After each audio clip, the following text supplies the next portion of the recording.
is called Yisuin Shalava, and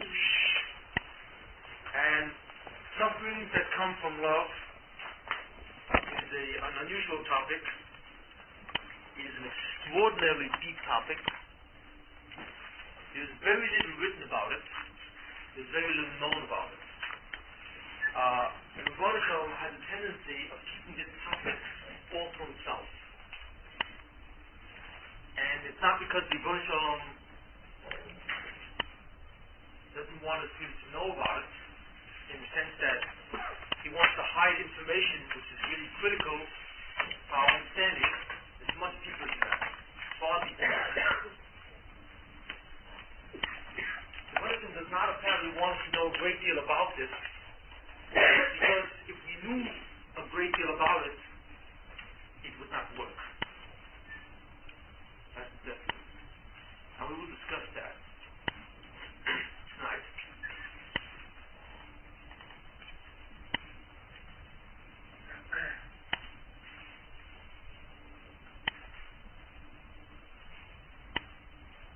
Very quickly, just to go back on just two key ideas that we've said before. We have stated that the reason why events happen to a person is for two reasons. One, because as a test situation, and the second, because of what's called shleimus, or the acquisition of perfection in terms of Olam Haba. Very simply put, everything which happens to you in life happens basically for one of two reasons, and only two reasons. In either what happens to you because the Rebbeinu Shalom in some way is testing you, he wants to see what will happen. In the sense that he wants you to create your position with respect to eternity. That's it. When the Rebbeinu Shalom created all neshamas, he wants to give the neshama, all souls, eternity, and he wants the neshama to earn it on its own. He therefore put the neshama into a guf, into a body, and said, I will create a situation which is called Olam Hazeh, this world, this physical world, to give you the opportunity to earn eternity.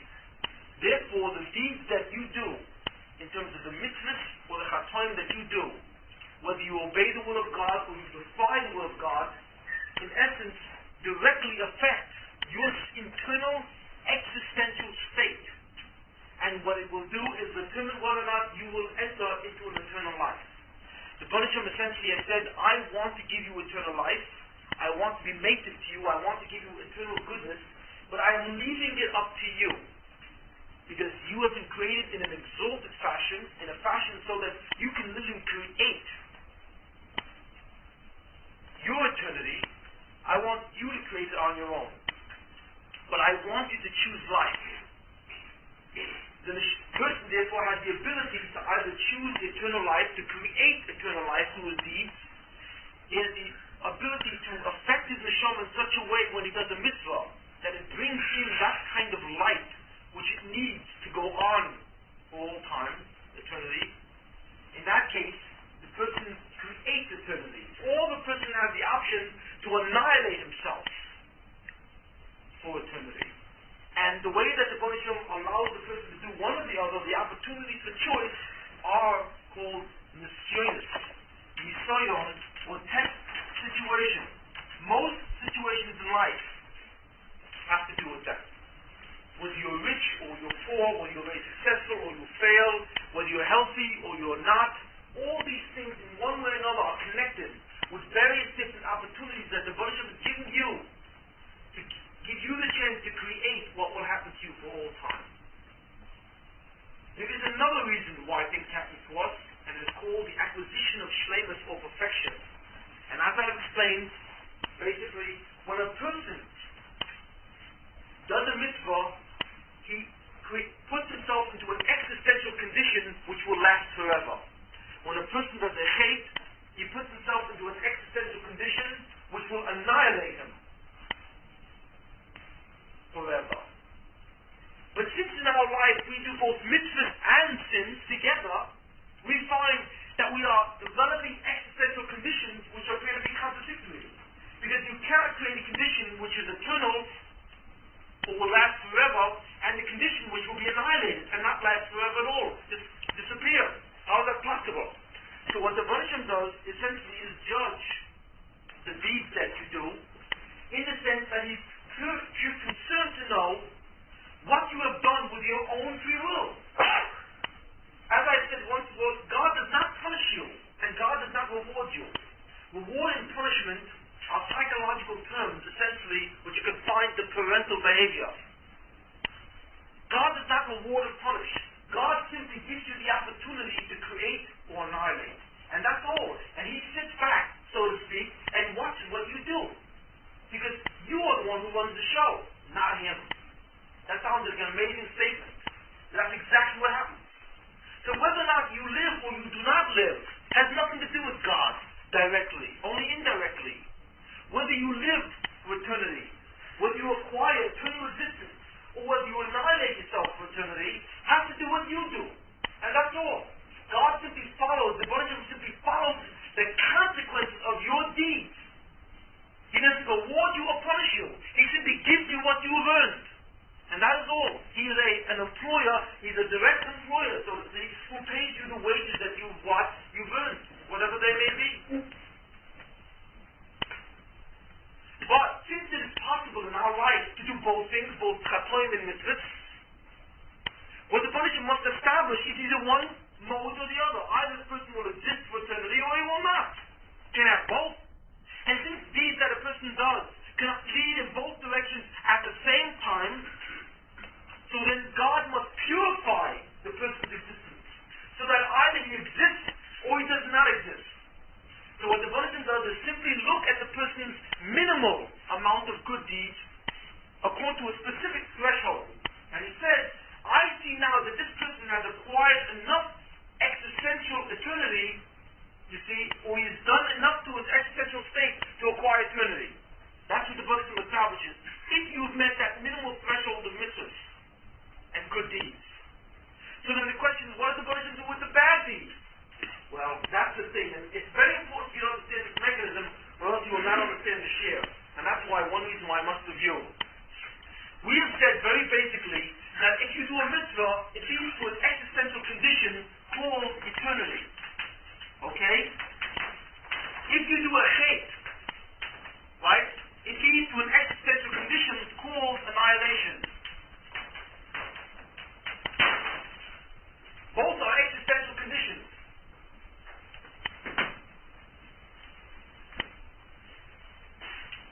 What the Banishim then does is basically determine which one of these is the dominant one, and he assigns a certain threshold. Assuming that the person has done a minimum amount of mitzvahs, then this becomes the key threshold. As far as God is concerned, if you have met the minimum threshold in your good deeds, you have acquired existentially eternity. This then becomes yours. The problem that the Banishim has now is this. What does the Banishim do with that? The chatoim that lead to annihilation? What he does is a very, very strange thing. What is that? We have said that when you do a hate, you annihilate yourself because you do something to your internal being which forces annihilation. I won't go into what that is. We'll discuss that at length. What the Banishim does, very strangely, is to take the effects of those bad deeds and externalize them. So they are no longer statements of your existence.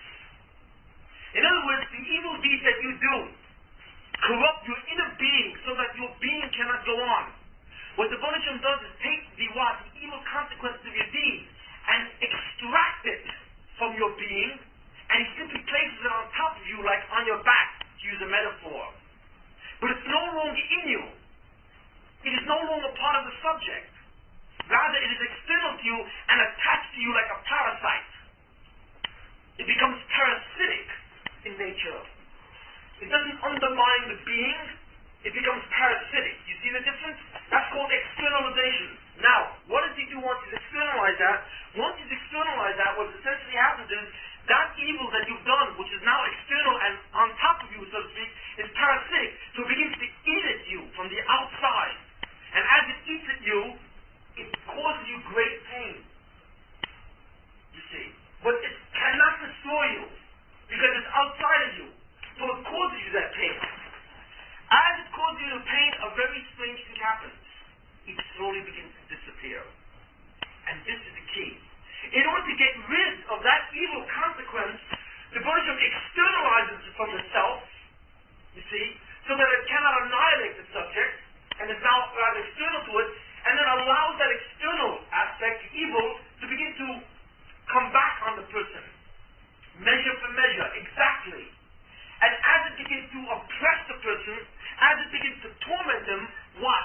The evil deed that he did. See, normally your evil deeds cannot torment you. They can't. Because the real application of what? Of evil deeds, according to true justice, is annihilation. If you've built in evil deeds, you should be annihilated. That's what you're really doing. But what the Buddhism does is externalize it, so it simply torments you. But the amazing thing is that as it torments you, it gradually dissipates and disappears until it's finished and it's over. You see, that mechanism, which is called externalization, is contrary to existentialization.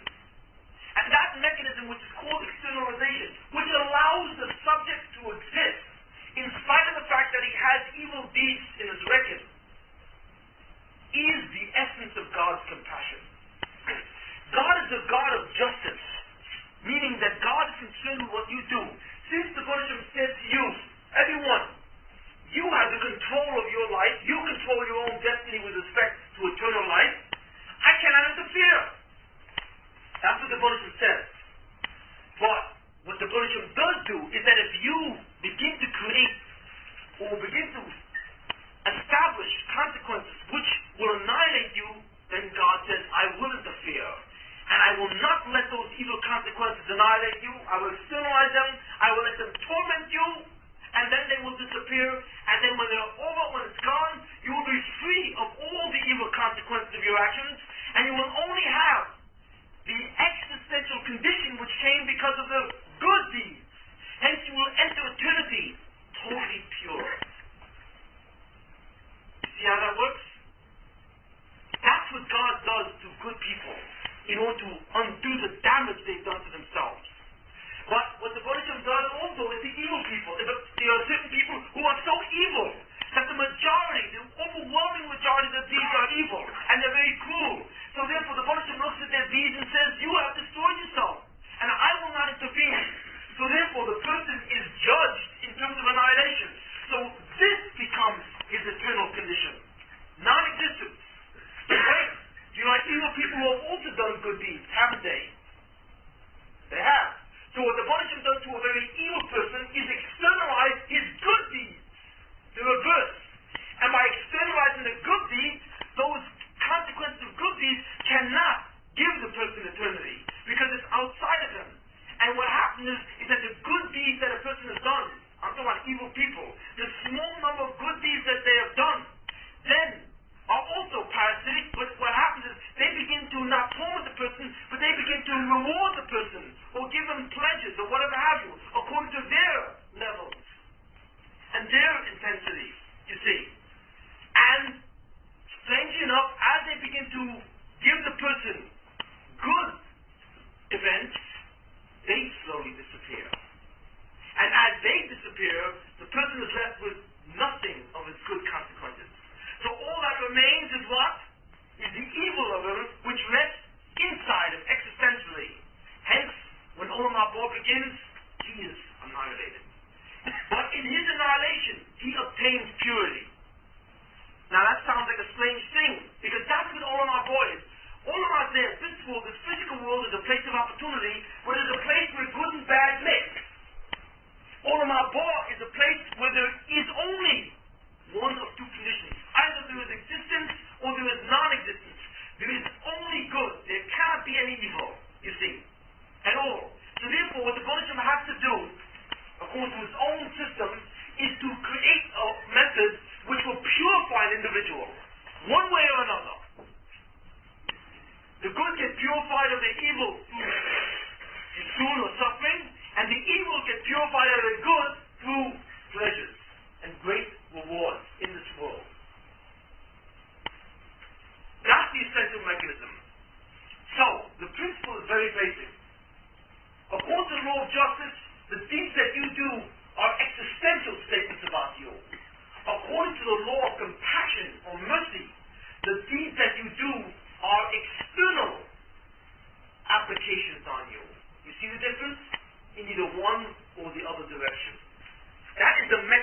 justice or called din, and that is the mechanism of chesed or compassion. And that is in essence what we will say.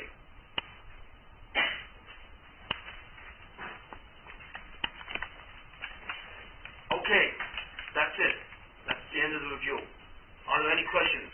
Quickly, before I go on. I think that we grasped the whole thing pretty clearly, even for the new people. Okay. Yes, what's that? There is a way to get rid of those evil deeds without suffering at all, without having to externalize it and save you from what you have done. The other way is through tshuva, repentance. If the person looks at his deeds and says they were wrong, and I will make every effort to rectify them, then if that's the case, they disappear by themselves. Tshuva has the incredible ability to evaporate and dissipate evil, just like Yeshua does. In fact, the Buddha says to the Jews, I beg you, I don't want to use this instrument called Yeshua. I don't want to use it. It is a difficult instrument. And I beg you to examine your deeds and do your own repentance. See what you've done. Realize. I beg you to realize what you are, that you are a person who has the ability to create your condition. Just like I create all of reality, you can create your own eternal condition. And I'm telling you, you are much more powerful than you realize. That's where it is. You underestimate yourself. You don't know the power of your deeds. Hence the Buddha says, I ask you to consider the power that I've invested in you. If you consider that power, you will understand how much good or how much damage you can bring to yourself and to all of the world. And I say to you, use that power carefully. That's what it's all about. Judaism is nothing more than the essential description of your powers. That's a strange way to look at it. But that's in essence really what it is. It is nothing more than a statement. It is a comprehensive statement telling you the incredible powers that God has vested in you. And that's what the Buddhism is saying. So the Buddhism is saying, if you misuse that power, and you misuse it, not me, because I have no intention of rewarding or punishing you. I simply stand by, you see. I give you the power, and you do the work, you see. You are the mini gods that I've created, so to speak. So the Buddhism says, but if you foul up, you force me to intervene into your world and begin to deal with that power, to save you. You see. But the Buddhism says, if I have to intervene to save you, it's not going to be good. It's going to feel bad. But even though it feels bad, it'll feel far worse if I let you get away with what you've done. You see. But the Buddhism says, I don't want you to intervene at all. I don't want to go into your realm. You are the king of your realm. Like Yaakov says, you are the God of the Elohim. He says to the Buddhism, you are the God of on high, and I am the Elohim, the God from the Tachtonim, on low. Meaning that I have the power to rectify or to masakin, to correct, to elevate the netherworld, this world, the physical world, and you, God, rectify all of existence. But this is my world, this is my domain. I am king in my domain. So the Buddhism says, you can do tshuva, you can repent, you can undo damages. Please do that. Every year I give you one day of the year for Yom Kippur. And constantly throughout the year I give you reminders to realize the power that you have. And I beg of you to use that power. If you use that power, then you will undo your damage by your own creative efforts. You see? Because tshuva is an incredible gift. Because the gift of tshuva means that the Buddhism gave you the ability not only to create, but to decreate. Not only to create good or evil, but to decreate, to undo damages. Which is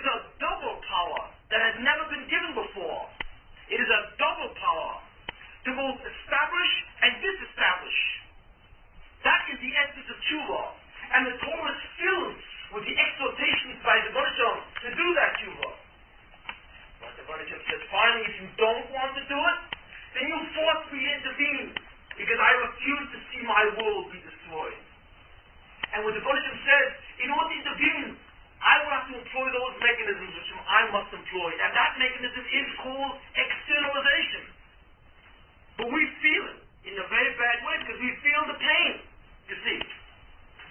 You want to know what externalization is, even at a minimal level? It's not only when you're sick or when something terrible is happening. As I said many times, you put your hand, the Talmud says, if you put your hands in your pocket to draw out a quarter, and instead you draw out a dime, that anguish, that slight, minuscule amount of agony that you have felt, or rather that frustration you have felt, is already in the realm of externalization. You are feeling that because of something that you did already, and which the Baruch is trying to erase. Even that level of frustration, that's the degree of control that God has on your life to erase evil consequences of what you've done. Because if you were a person that never did anything evil, which of course is not really possible, but if you were a person who has never done any evil at all, you would never experience an iota of that kind of frustration which results from externalization. Technically speaking, we will get into the exception tonight. But that's the rule. If you do not go towards annihilation, then God does not go towards externalization. Hence there is no suffering on the world. Because all suffering is nothing more than externalized, corrupted existential states, so that it becomes parasitic, and as it's parasitic, it begins to dissipate on its own. That's a very fancy way to say that the Baruch has great rachmanis, or compassion on the world. But the Jews and It doesn't sound that way. Please raise your hand when you want to say Jews and Gentiles. Raise your hand. Both Jews and Gentiles, right? Everyone. There's no difference. But God applies compassion differently to both. He will apply compassion different to both, in different ways. But that's essentially the mechanism. What I'd like to go into tonight is the exception to this rule. And it's not only exception, it is the foundation which allows this entire procedure to happen. Yes? One thing you didn't mention at all, which I think we have to do, is the chira as a cleansing process of things. That people don't actually have to acknowledge it, it's just going to be done to them no matter what. Yes, well, I don't want to go into all the ramifications of that. That's it. I want to, there are a lot of things I didn't say on that, right? On the chira. Once the yisuin happens, there is no more bechira. That's what you're referring to, right? Yeah, but okay, there are many things that go on and on and on, so I'm going to cut this off. Well, okay, since it's here, let me just say that when the I'll deal with that.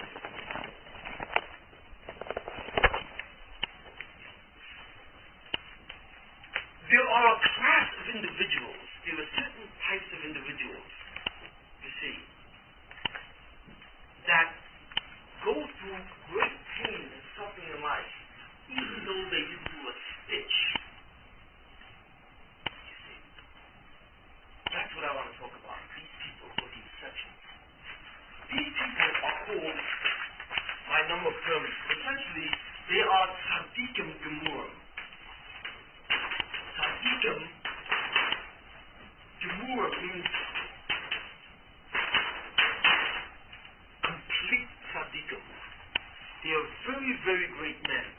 They are men who have worked and enormously labored in developing a very personal relationship with God, to the degree that His will is their will, and that they have found an incredible degree of attachment to the kedusha that emanates from being close to God, and which emanates from being close to the Torah.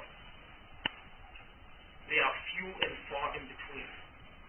But in every generation there are people like that. These people, many of them, not all of them, will undergo sometimes enormous suffering. How do we know that? Besides the fact that we know or we see, the Talmud says this, the Gemara says this, that when punishment comes to the world, punishment meaning externalization, when God decides to externalize and begin to punish, the first ones that get wiped out are the tzaddikim. The first ones that die are the great tzaddikim. They are the first ones that go.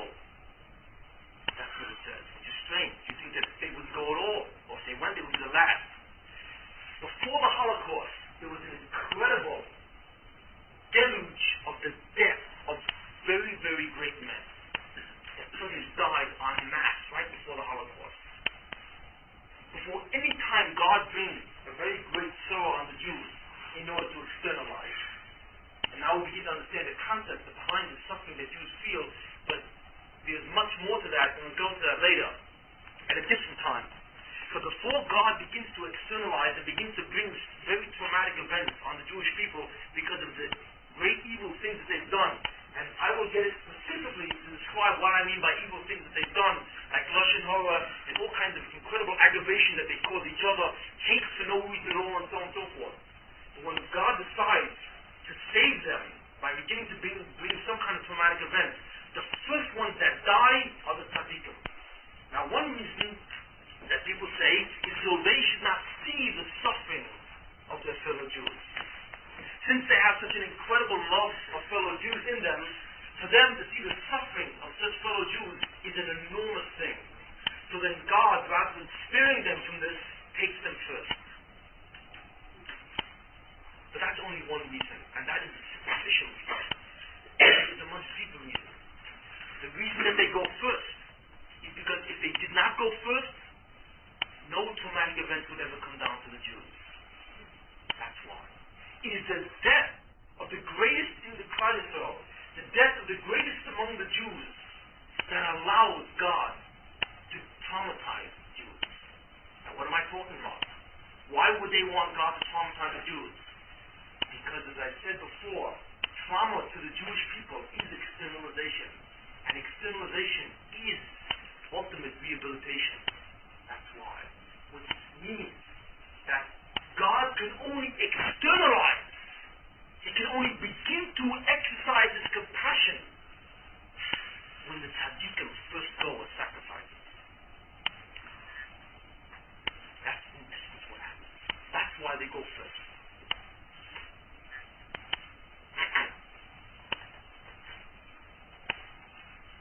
I mean, it's interesting. It's a very interesting thing. If you observe it sometimes, you can almost actually see it. Although God manages to hide the way He moves very carefully. If you're very sharp, you can sometimes see it. About 13 years ago,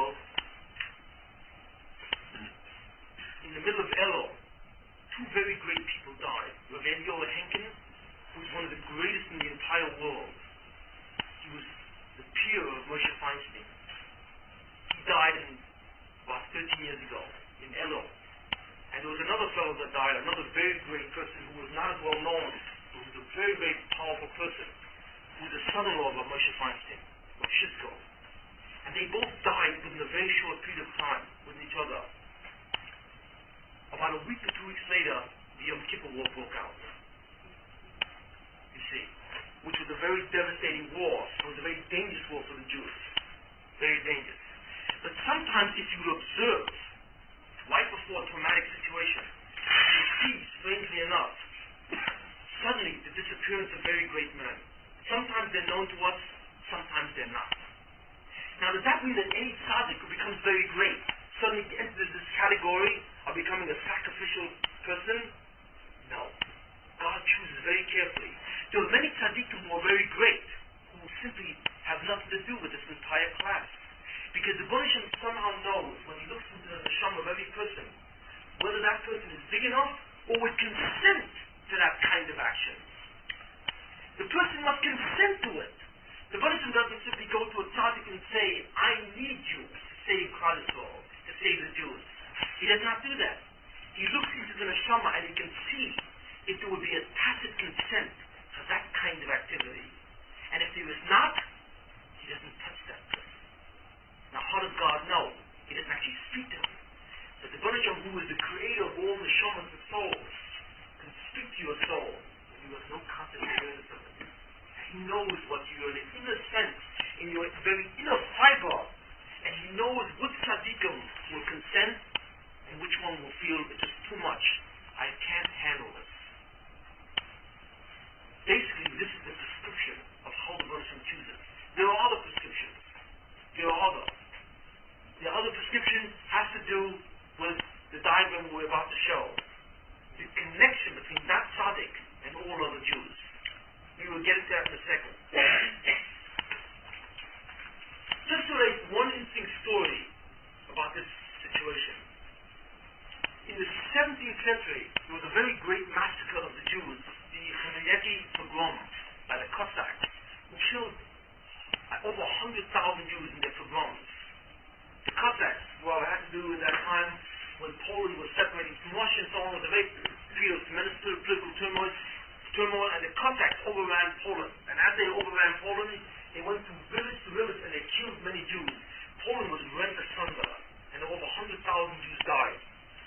Right before that happened, there were two very, very great tzaddikim. Rav Shimshon Ma'aser Polia was one who was one of the greatest Kabbalists in his time. I doubt whether any of you have heard that name, Rav Shimshon Ma'aser Polia. Okay, and the other one was the Taz, the Sur Zav, who was a very famous commentary on the Shulchan Aruch. And Rav Shimshon Ma'aser Polia said to the Taz, both with tremendous tzaddikim, he said, let you and I be the sacrifice for Klal Yisrael. Let you and I be that sacrifice, so that perhaps we can minimize some of the intensity of that trauma. And the Taz said to him, I can't go. I'm in the middle of writing one of the most important commentaries to the Chosh Mishpat. There are 4 sections to the Shulchan Aruch. The Taz is one of the classic commentators on the 2nd section. And when he said to Rav Shimshon Ma'aser Polia, I am involved in the commentary on the 3rd section. Now you may think that this is very insensitive, but it's not so. Not necessarily. Because you have to understand what the Torah means to these people. And the Taz had assessed for himself that he felt that as far as the Jews concerned, it perhaps was more important to finish that commentary, to open up the 3rd section of the Shulchan Aruch, the future generations. They necessarily die now. It's not a simple, selfish concept. These people don't think in terms of these. So, Rav Shimshon Ma'aser Polia died. He was killed in the pogrom. And the Taz was not. And the interesting thing is, when we look, and this is an observation I made on my own, interesting, what would the Rebbeinu Shalom have thought about that? In essence, who was really right in the end? Rav Shimshon Ma'aser Polia or the Taz? And the very interesting thing is that the Taz remained the classic commentator on the 2nd section. But on the 3rd section, for very strange reasons, he is in the sideline. Very stuck on the side. And that's a very unusual thing. Why would the Taz, who is the main person as far as the 2nd section is concerned, is like one of the main commentators, beside him in the Shach, the Sifrei Kohen. I mean, why is it that suddenly on the 3rd section he was simply set aside? Well, no one has that explanation, really. But to me, it would seem to be quite explanatory that obviously the Rebbeinu Shalom said, I don't agree. Which means that in certain ways it would appear, at least in my thinking, that Rav Shimshon Ma'aser Polia was correct. That as far as the Jews were concerned at that point, it was more critical to serve in that role than the role of a classic commentator, even for future generations. Now I won't go into the matter more deeper, because obviously you can go back and forth, Tom. But this goes to show you that this is very serious business, and that tzaddikim take this very seriously, and that they know very carefully what is demanded of them when they reach certain levels.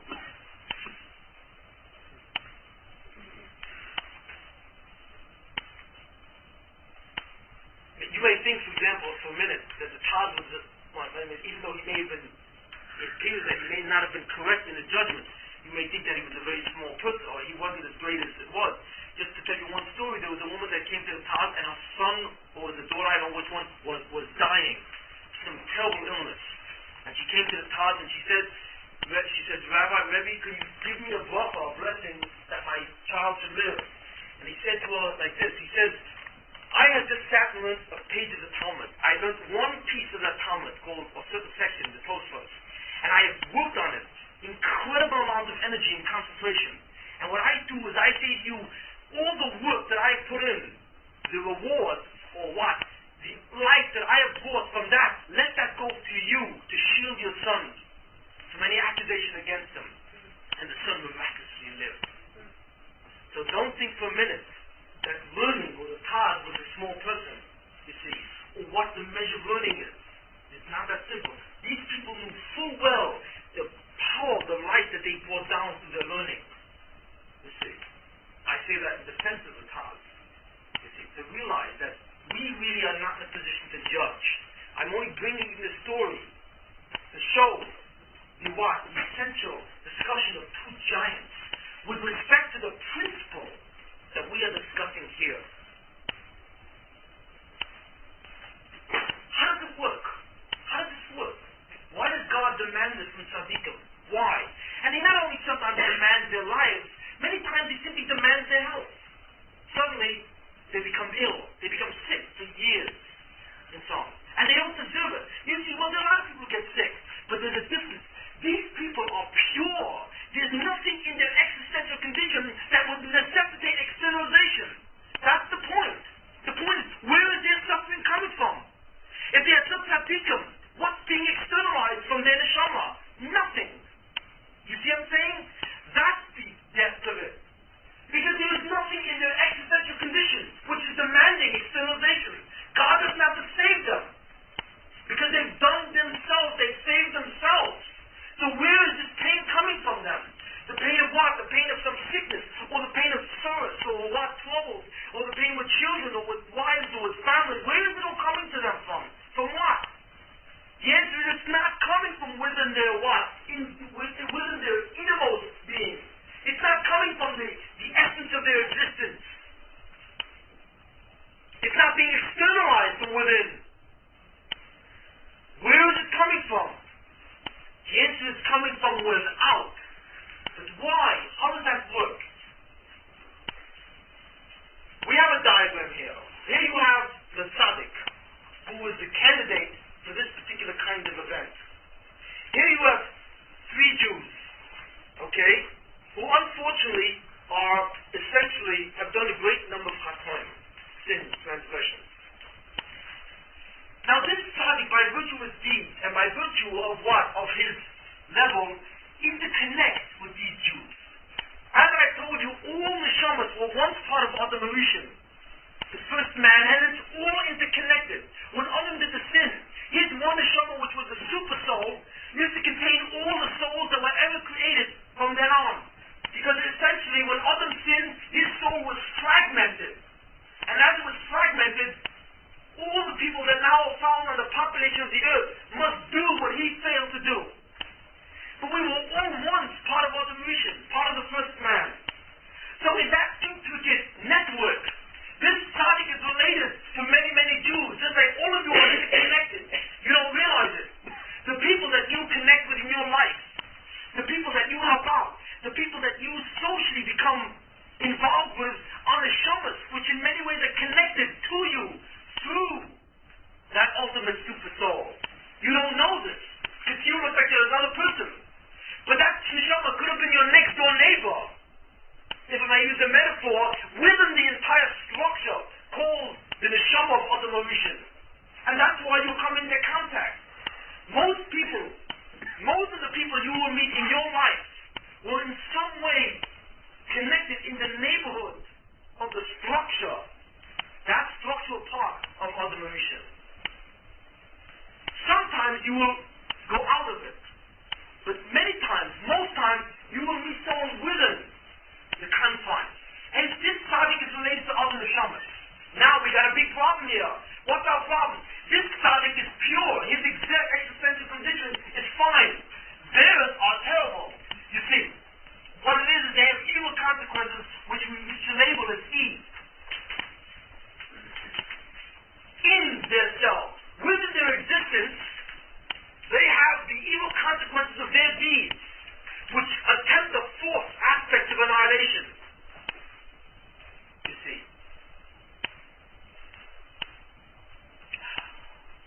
What happens? What happens is a very strange thing, which we only understand in part. But what the Bonisham does is simply take these evil consequences, which are attracted to Kedusha or holiness. You see, they're attracted to a higher light. What he does is he shows in front of them an incredibly great luminary, an incredibly great neshama suddenly appears in front of these three souls. You see. And what happens is that the manifestation suddenly is attracted to that neshama and externalizes it. Goes out. You see? How and why this happens is a very deep thing. It has to do with the inner nature of all neshamas. It has to do with the most ultimate aspect of what evil is. You see? Whatever we do know about it, it's impossible for me to discuss over here at this point. It is definitely the topic of a very, very advanced year. But in any case, this, in certain ways, is its mechanism. That tzaddik draws it out. He draws it out because that evil is attracted to the incredible power of the kedusha which resides in the tzaddik. And as it's drawn out, where is it drawn from? It goes from existence to external, out.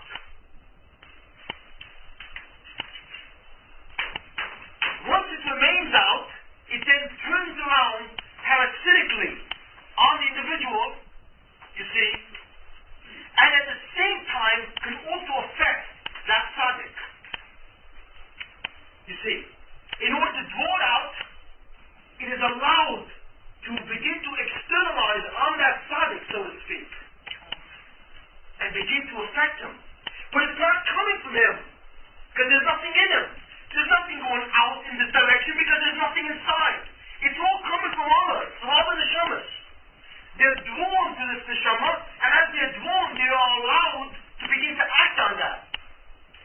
But they also turn around on their own subjects and act on them. And as they begin to act externally, they begin to self-destruct.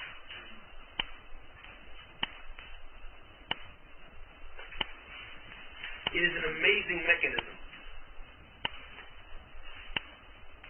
So we see that the suffering of tzaddikim is not just a simple sacrificial lamb kind of concept. It has nothing to do with that. It is part and parcel of the mechanism called chesed, or the mechanism called rachmanis. The tzaddik is needed to do that. Now, the question is, well, that's really amazing. Excuse me, what is the tzaddik getting out of all this? What's he getting out of all this? He's suffering for nothing. That's number one. And number two, how could one man draw out the evil of so many people? How? How did he do that? How could one man, contrast to so many people to do that? That's the second question. And the third question you must ask, before we ask these two questions, you have to realize that when he draws out the evil in all of them, and it goes on him, he is not suffering for them. You see this? He is not suffering for them. This concept of a tzaddik suffering for someone else, and somebody else going off scot-free, which is a Christian tradition, and the essence of salvation according to Christians, is an absolute absurdity. Because God, who is a God of justice, does not excuse evil deeds, because evil deeds are aspects of your creation. God gave you the power to create or to annihilate. He therefore does not excuse the results of that creation or annihilation. He will deal with it. So you don't get away with a thing. Just because that tzaddik is suffering doesn't mean you're getting away with a thing. But he is suffering so that God can remove it from you. You see. But it goes back on you. You see. The evil consequence comes right back on you and evaporates itself. It self-destructs. But not before tormenting you according to the exact measure of its parameters or its characteristics. So that tzaddik therefore does not atone for you at all. He doesn't remove or negate the principle of justice. What he simply does, he allows justice to work in such a way where you are still intact. That's the key. So that you remain in existence and you are not destroyed. That's what he does. That's what the mechanism is, so that he draws out the external through the attraction of his neshama, and by drawing it out, of course, it's going to hit him as well. He's going to get part of the shrapnel hits him. Is There's no way out. I mean, he's brought it out. You see, the whole thing's coming down on him too. When you walk into a rain, you see, you can't help but getting wet. He's wet now. He's got it in him, and there's nothing he can do about it, really. But in doing that, it comes back on the subjects who did it. They are purified, and they are saved. He's nullified by the tzaddik.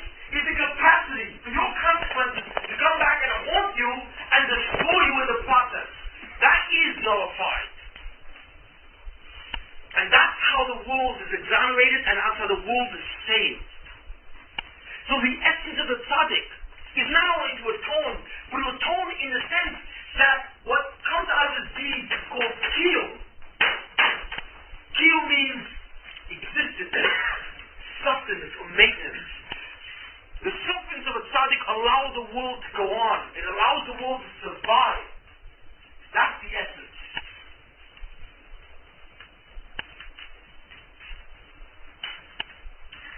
I cannot underestimate this concept, because when the Christians run around,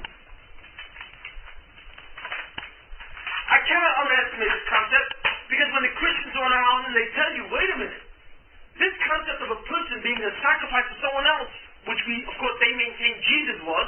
Jesus died on the cross to save or to the salvation of mankind. Well, they say to you, well, this is a Jewish concept. Because you see in the Torah itself that tzaddikim suffer for mankind. So why is our concept any different? That's what they tell you.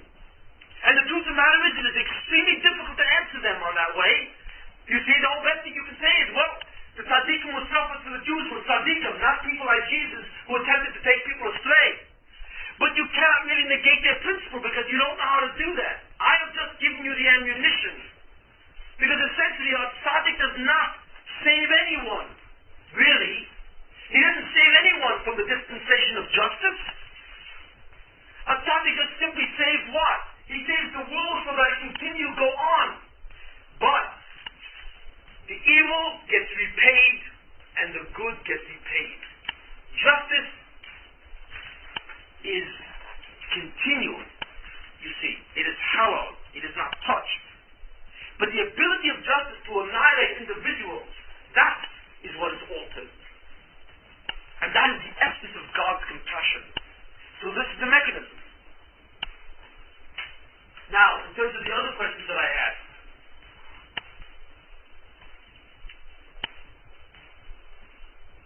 what does the tzaddik get out of all this? Number one. And how does he handle so many other neshamas? Number two.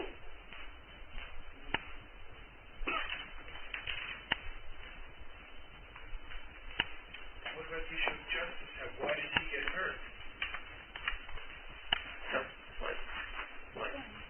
Good. You mean the shrapnel? Yes, right. That's what we're going to get into. The tzaddik suffers in order to allow mercy to go into the world. You maintain, but wait, this itself is a perversion of justice. Because why should he suffer? For someone else? The answer is he doesn't suffer for someone else. That other person will have to suffer on his own. But you still can ask the question, but he is suffering for something he didn't do. And that is true. That is true. The answer to that is the following. Is that the Bosham brings this on tzaddikim who will consent. So in essence, the suffering that they have is no longer, has nothing to do with justice. It has to do simply with a contract that God makes with the neshama, who accepts this role when he's big enough, and then that tzaddik says, fine, I will undergo this. You know, my job, my avoda will become the suffering. Suffering is no longer seen as an externalization to want to purify, but suffering now becomes an avoda. It becomes a mitzvah for that tzaddik, for that person. That suffering is something that he will accept, because it is something that is God's will, and therefore that will become his mitzvah. As it becomes his mitzvah, his reward is incredible. So that suffering for the tzaddik brings him unbelievable reward, because he has accepted something to save the mass. He is therefore responsible for the existence of the world. Do you have any idea what kind of reward is going to wait for this person? Do you have any idea the existential condition awaits the person who has submitted to this particular kind of thing? He is from the highest of the highest in Olam Haba. They are so high, these people, that you can never see them again.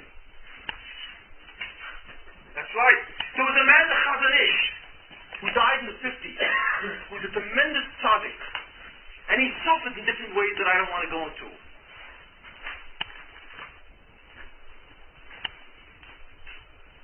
There was another great tzaddik who was not as great as the Chazon Ish, who said to other people, everybody take a look at the Chazon Ish, because this is the last time you will see him. In Olam Haba, none of us will ever see him again. Why? Because he wasn't going to Olam Haba? Of course not. Because where he was going, it was in a place which was so high. Do any of you, when you go out, walk and see, do you see the president strutting around the street? No. Why not? Because there are certain sanctums, inner sanctums, which are reserved for the high and the mighty. Well, that's on a very low physical level. On a spiritual level, they're incredible tzaddikim, who essentially reside in areas which are essentially off limits to everyone else. Call that discrimination? Yes and no. It is discrimination in the sense that you're not allowed in. But it is not discrimination because you are not allowed in because you didn't want to go in. They are in because they worked. They suffered and they slaved. They devoted their entire life to God's will. Whatever it would be. They therefore merit the highest level. And they should. Look what they had to go through. They are the footstools of the Baruch Hashem, so that he can save his world and bring everyone to Olam Haba. Should they not get the highest places of existence? You see? So the answer to that question is that their suffering is removed from the class of justice and enters into the class of avoda. Work, prevail, you see. So that this suffering becomes their mitzvah. And therefore they reap the reward for that mitzvah. The second question, fine, but how can they suffer for so many people? How do they do it?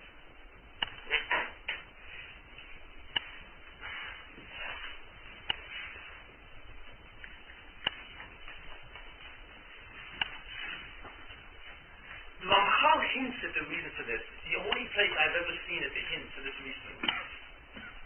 And I don't have a total clarity in what he said. But I will tell you what he said to the best way I understand it. Because it is an extraordinarily deep matter. How is that? The soul of Moshe Rabbeinu was equivalent in its power to the neshama of 600,000 of the Jews in the Dor HaMidbar. All of them. His one neshama was so great that God said, the Rabbeinu said to Moshe, your neshama is connected to Shishim Ravai. Your neshama is so high, it is contrast to the neshama of every other Jew in Klal Yisrael in the time of the Exodus from Egypt, and there were a lot of great men there.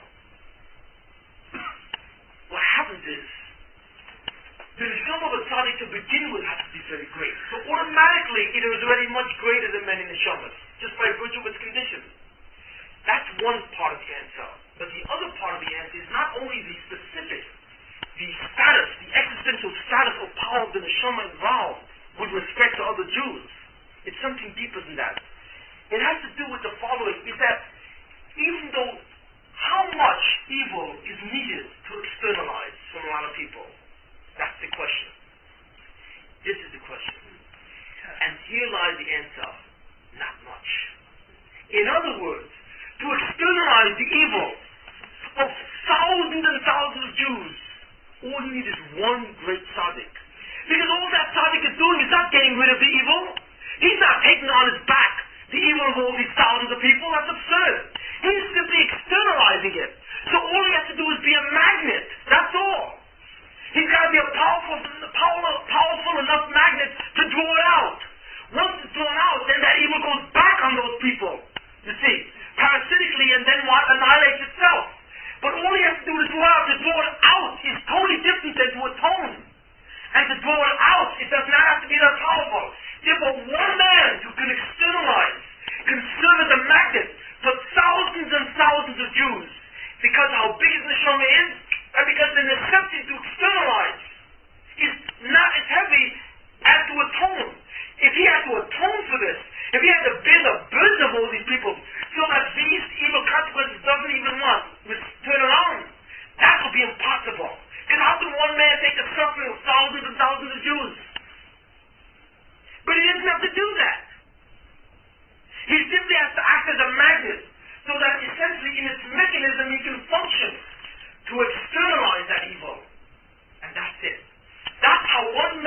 do to save thousands and thousands of Jews.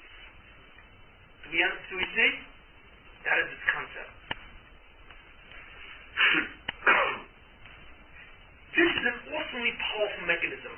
Without this mechanism, without that mechanism, rather put it this way, that the Rebbeinu Shalom, when he created the world, and he created justice, and he created mercy, created this mechanism to externalize. This is it.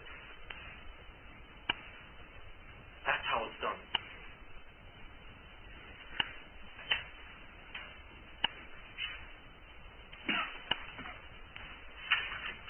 Are there any questions? I think we have a pretty clear understanding of that mechanism. When I, Never gave it to you before. I've never given this shir before. So, okay. What are your tapes now? Yes.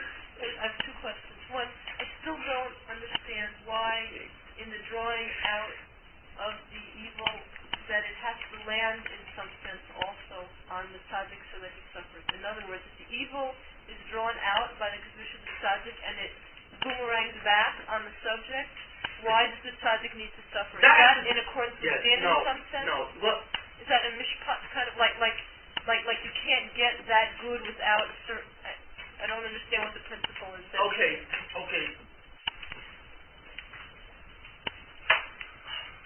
Oh, put it back on again. The pause. Okay.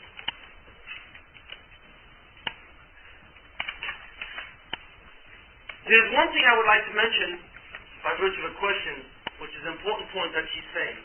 And I would like to say this. How does this work? How does the tzaddik draw out this stuff? Does he draw it out by the power of the neshama? Yes. But the truth of the matter is, it is not enough. It is not enough. That tzaddik must do something wrong. He must do the slightest hate. That's it. The slightest bit. That slightest hate allows the evil to externalize, because then the justice can run after him. But that's the whole thing. It allows the evil to get to approach him. The neshama is big enough to draw out the evil, but because of the fact that this tzaddik is pristine pure, the actual barrier of justice will not allow it. You see, the tzaddik then comes into that category when he does a slight sin, however small, and then suddenly the roof falls down on his head. But that's what happens. In other words, this is the way the mechanism operates. It is how big the tzaddik is, and it only happens to him when he's full, when he falters, to whatever minimum degree. Now obviously there's no justice here, because what falls down on his head has nothing to do with what happened. You see. There's a very famous story in the Gemara about Rabbi Yehuda Nasi, Rabbi Yehuda the Prince, who was walking in the street, and this cow was running down the street, and suddenly ran after him. Now Rabbi Yehuda Nasi was Rabbi Yehuda the Prince, was one of the greatest tzaddikim of his time. I cannot begin to tell you who Rabbi Yehuda the Prince was. The kedusha. I mean, that's one thing. He once, when he died, he lifted his 10 fingers to heaven, and he said, "In my entire life, I have never profited or had the pleasure from this world as much as even these 10 fingers." That's how holy he was. That's how incredible tzaddik he did. But he suffered a great deal. How a cow once ran down the street and ran right up to him and started talking. Now, that's impossible normally, but in its own language, in its own its nefesh, which is inside, suddenly revealed itself to Rabbi Yehuda Nasi, who saw it, and it relayed its feeling to him. How that is done is not knowable, but a man on that level can communicate in all these ways. And the cow said to Rabbi Yehuda Nasi, "Save me, because I have just fled from the house of the slaughterer, the shechet. Save me. Don't put me in his hands." Okay? That's the communication between the two. And when Rabbi Yehuda Nasi said to him, "Go back, because the kachno tzota." He saw into the nefesh, and he could see the whole future and past of this cow. In terms of the nefesh, its relationship to what it sounds struggle of some sort. I don't want to get into that. And he said to him, Lekach no tzorta, because you have been created for this. You see. He was 100% right. Rabbi Yehuda Nasi. He was not making a judgment. He was not callous. He was not insensitive. He was looking into the essence of that cow, and he saw what lay in its spiritual destiny. You see.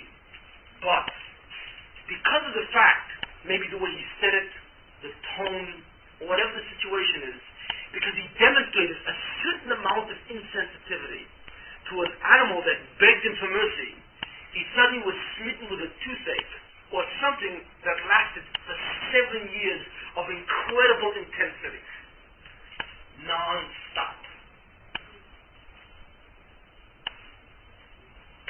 At the end of 7 years, he was in his house, and he saw a kitten come over to a bowl of milk, a cup of milk, and start drinking, and the maid wanted to shoo it away, and he said, "Stop, leave it, let it drink." And suddenly, the toothache went away. Now the question is, what did the incident of the cow or the incident of the cat have to do with anything? Because what it was, the Midas HaChesed, the mercy of God, was looking for a tzaddik. Rabbi Yehuda Nasi was the tzaddik. His soul was big enough to draw out the evil for many. It was big enough. But yet, even though it was big enough, it could not, there was no entry to Rabbi Yehuda Nasi yet. Even though it was magnetized and he could draw it out, it could not come to him until he faltered ever so slightly. And whammo, he got this for 7 years. And then suddenly, when he undid the same thing, it suddenly left. Because obviously it was no longer necessary. How many Jews did Rabbi Yehuda Nasi save in those 7 years? Only the Rebbeinu Shalom knows. But they must have been tens and hundreds of thousands on what he was suffering from. Avraham Avinu. God made a covenant with Avraham Avinu called the Bris Ben Absalom. And the Rebbeinu Shalom said to him, "I promise you that your children will inherit the land of Israel. That as the stars in the heavens and the sands in the earth, that will be the number of your children of Israel." And Avraham looked at the Rebbeinu Shalom and said, so to speak, "B'moeda, how do I know this? How do I know?" So the Rebbeinu Shalom says, what the Talmud says, because of this, the Rebbeinu Shalom then said to him, "Your children will go into the land of Egypt for 410 years. The Talmud says, the Gemara asks, why were the Jews in Egypt for 410 years? Why? Why? And the Gemara answers, because Avraham failed to have the proper emunah, or belief in what the Rebbeinu Shalom said. And he said, "B'moeda, how do I know?" Now you may say, well, what does one have to do with another? First of all, if Avraham said this, why should the children suffer? And even if you would say that there were connections in the Shamas, why should the fact that he simply said to God, "How do I know?"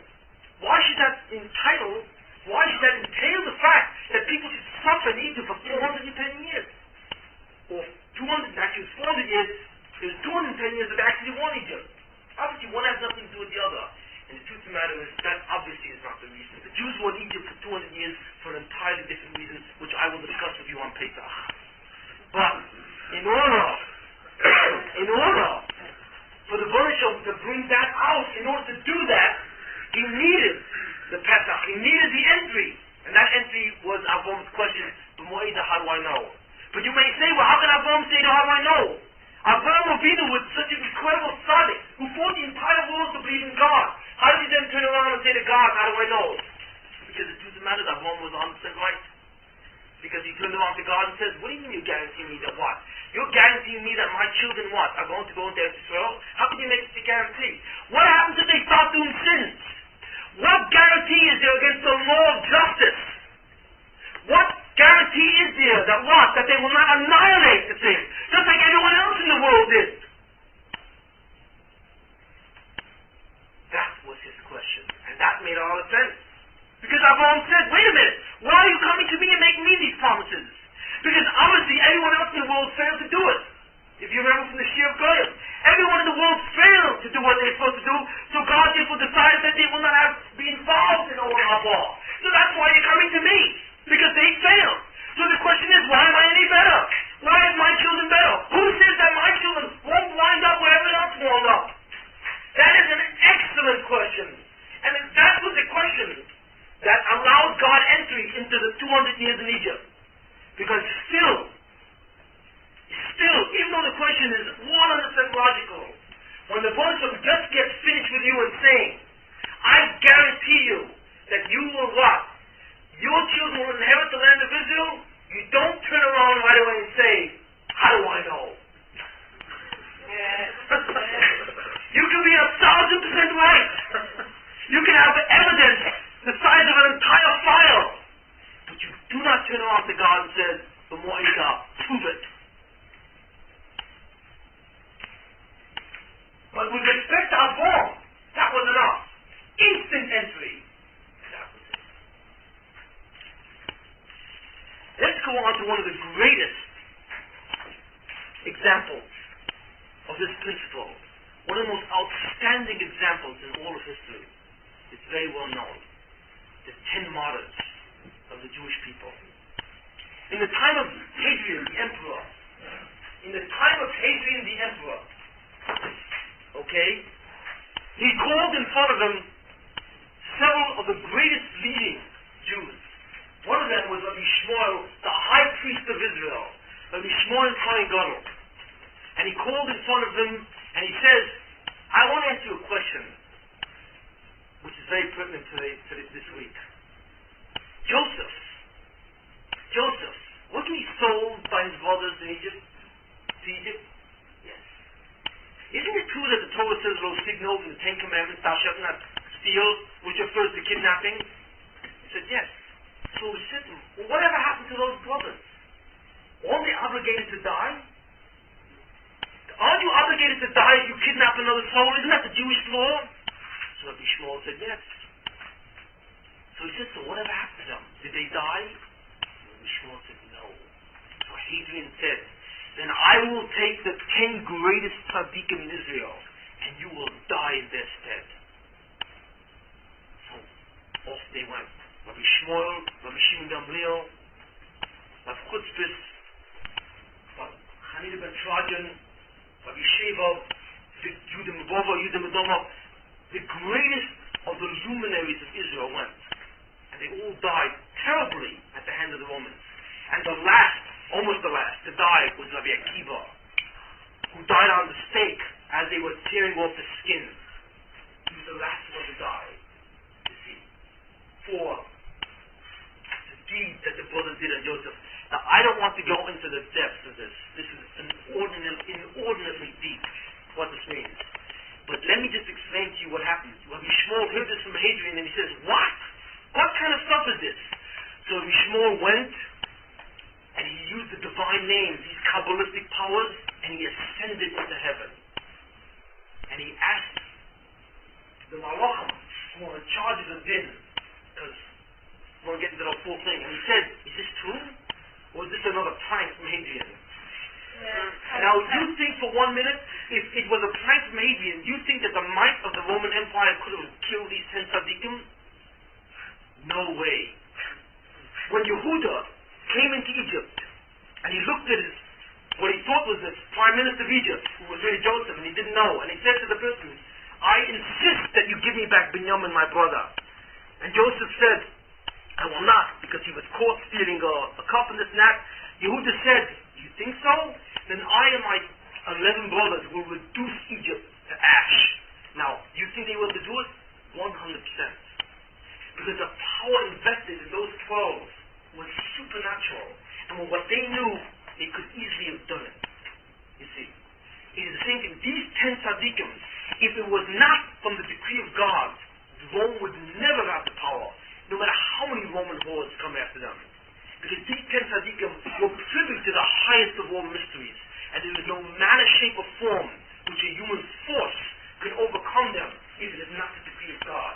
So the angel said to Rabbi Shmuel, it is the decree of God. It is. And you must abide by it. It is part of this mechanism. You see, this mechanism. So he went down and he told his other colleagues. And the first one to go was who? Rabbi Shmuel, the fellow I just spoke to you about, the Kohen Gadol, who went in front of Hadrian, and his chavusa, his chava, Rabbi Shimon Gamliel, the Nasi, the Prince of Israel. And they both went together in the cart. And one of them said to the other, I can't understand this. Why are we dying like this? In other words, what was the entry? We know why we're dying, but what's the entry? So Rabbi Shmuel, I forget which one said the other, said to Rabbi Shimon Gamliel, perhaps one day you were running a court, you were holding court session, a beis din, you see, and one day an almana, a woman, a widow, sat down to speak to you, and you did not see her quickly enough. So she was aggravated because she thought, I'm a lowly person. If I would be a person of station, you would have seen me faster. So maybe the experience of that alone is what has condemned you to this. That is the entry. Astounding. We do it every day. And we're callous enough that we do this every day. We offend dozens of people every day. But this was the point of entry for them. So the first one they took was Rabbi Shmuel, and they took a sword and they began to cut his head off on the top with a tefillin. When they reached the point of the tefillin, his neshama suddenly gave out an incredible cry that was heard from all over, not in the world, but throughout the whole spiritual universe. And suddenly all the malachim, this is the message, turned to God. They turned to Baruch and says, what is going on here? Is this Torah? Is this Torah? Is this Torah and is this its reward? So God said to them, it is my decree. This is my decree. He was talking about this mechanism. He did not tell them the answer. He simply said, it's my decree. So again they said to him, but how can this be? How can this be? So the Baruch said to them, if you ask me once more, I will reduce the entire world back to tohu vavohu, to null and void. What was he saying to these angels? Was he threatening them? They simply were asking him a question. No. What the Virgin was saying to them was the following. Don't ask me this question. Because if I give you the information, once you know it, it is no longer operative. And therefore the only attribute which will dominate the world is the attribute of justice. And if the attribute of justice dominates the world, what happens to the world? It is nullified. That's what God meant. He's saying, don't ask me, because the mystery of this process is so deep that the mere knowledge of it is to cancel out its effectiveness, is to render it inoperative. Don't ask me. Now, I cannot tell you now why it cancels it out, or what's involved. As you can see, it is extremely deep and has to do with the entire nature of good and evil. But that's the fundamental mechanism, and that's what it was. What was the sacrifice of Rabbi Shmuel and the 10? Why did they die? They died to save Jews. All 10 of them had to die to save Jews? No, I will tell you why they died. At the time of Rabbi Shmuel, at the time of Rabbi Akiva, it was a critical period for the Messiah to come. It was one of those periods when the Mashiach can appear. It was. But it was dependent on the deeds of the Jews. And what happened was the Jews failed. And when the Jews failed to bring the Mashiach, then the attribute of justice becomes incensed even further. So the Satan, who's the accusing angel, ran up in front of the Baruch and says, annihilate them. Existentially they are gone. So what the Baruch says, I will not annihilate them according to the attribute of justice. I will apply mercy. Instead of annihilating them, I will do something I have never done before to the Jews. What happened at the turn of the century? What happened in the year 70 CE?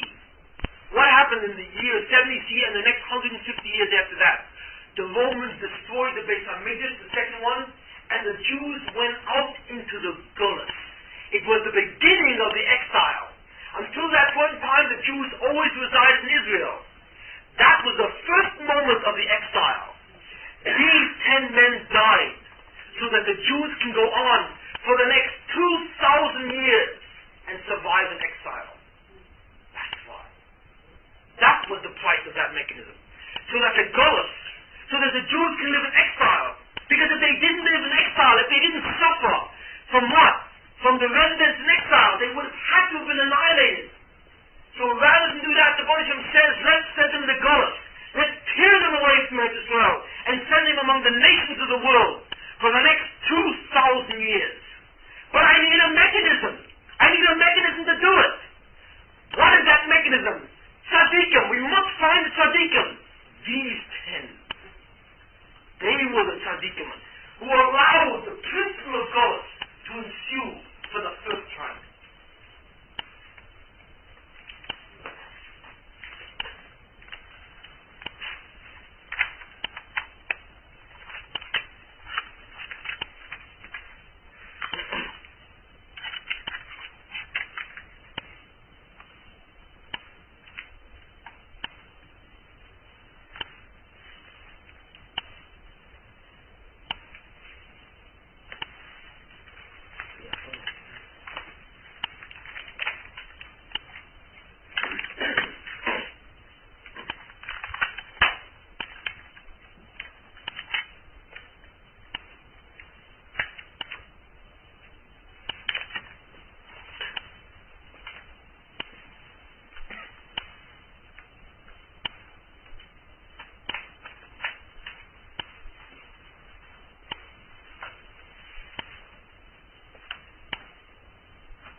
Something which I've never done before, which is very unusual.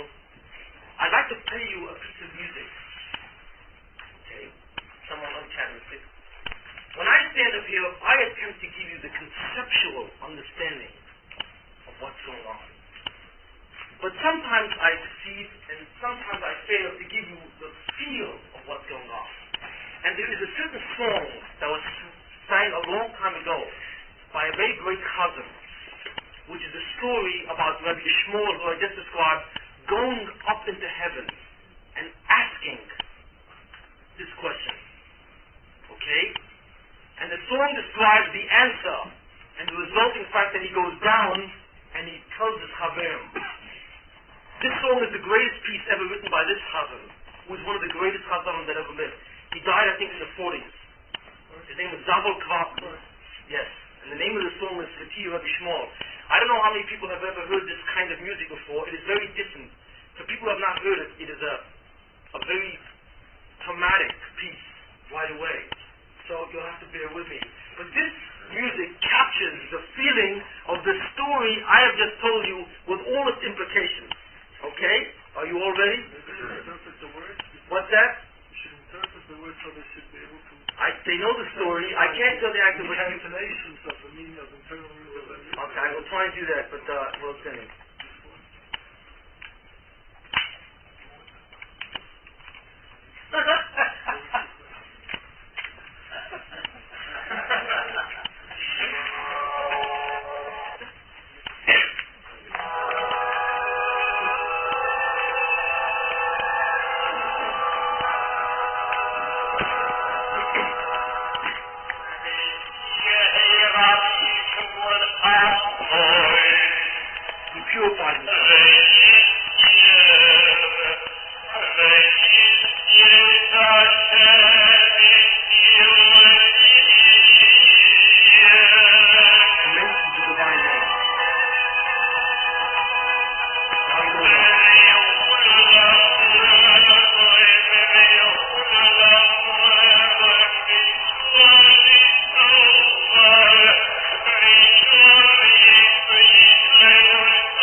that the end? Yes. That is musically what I've just told you conceptually. You can see the power of the feeling of Rabbi Shmuel going up, receiving the information, then having to go back down. What do we learn from all this? Essentially. What do we really learn? What we really learn is one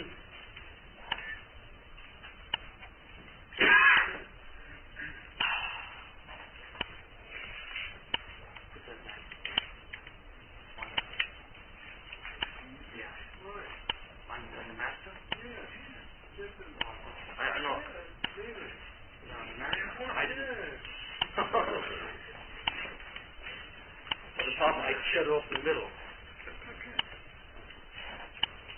What do we learn from all that?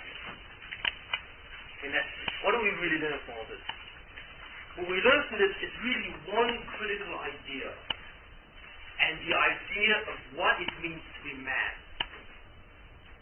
What lies in this entire, everything that I said to you today, is the power of what a human being is.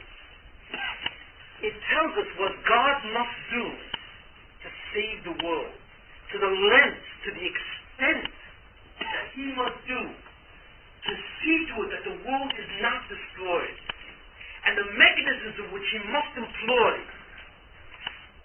so that we as Jews and we as the world can continue to survive. Why? Because each and every one of us has the power to live or to destroy. That's why. Because when you were created, you were not created as an animal. You were not created as a being who simply goes around the world doing what you want to do, enjoying what you want to do. You were not created as a being who can simply live in darkness and consider that darkness as your normal state of events. You were created as people, as beings who are capable of achieving the highest light, the greatest light that's possible. Your work, your understanding can literally lift yourself up into the heavens itself and determine what the nature of spiritual reality will be forever. That's the power that resides in you. And because of the fact that that's the power which resides in you, when you fail to do what you're supposed to do, the Buddha must then use all those mechanisms in order to undo the damage that you have done. And you say, what kind of damage? That damage. The damage of that song. The damage of all those people. That's the damage. That is a symbol or a sign. It is a barometer of the kind of damage that we are capable of doing. Because believe me, the last thing the Buddha wants to do is to destroy his own tzaddikim. That is absurd. The last thing he wants to do is to what? Is to cause suffering to those people who are most loyal to him. But yet, if that's the price to save humanity, the Buddha so greatly loves the Jews. He so greatly loves the kind of being that he made, the neshama that he made, that he will go to undo infinite lengths to see to it that you do not destroy yourself or the world. Because the Buddha insists on eternity. And he insists on eternity for you, you see. So one way or another, he's going to do everything possible to see to it that you survive. How you survive is up to you. You can either survive by the power of your deeds, or you can survive by the power of your repentance, or you will survive by the power of His, God's intervention. That is the real choice.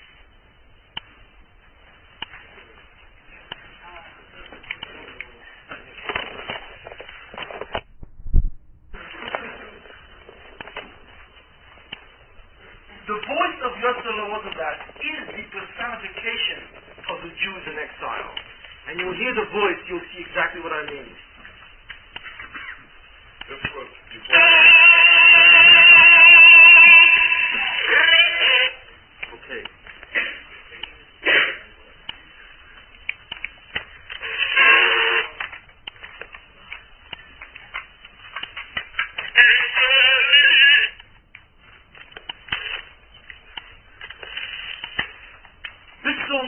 short one. It comes from a place in the Siddur, this song is the feeling behind the process of externalization, not this process. This process is the process of tzaddikim, Yisurin Shel Ava.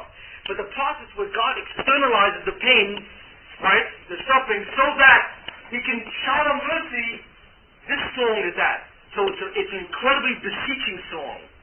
Okay? But even though I intellectually crystallize the concept as externalization, so it sounds like elementary physics, this is what it sounds like when it comes from the heart, not the brain. Who is this? This is Joseph Rosenblatt.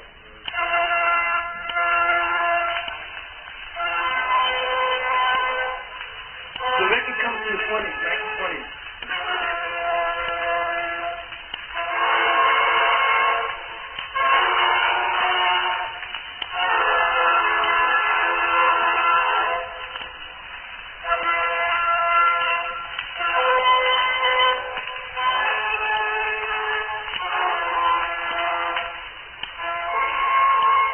The song talks about God's mercy.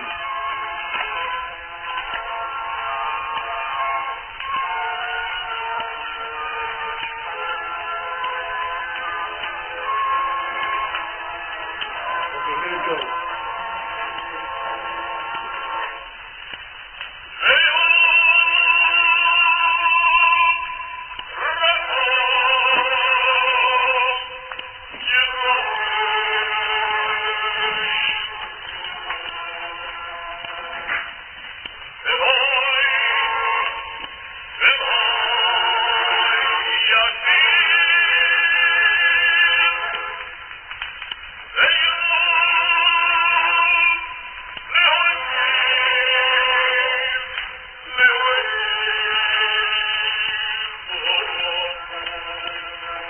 Now this part is very you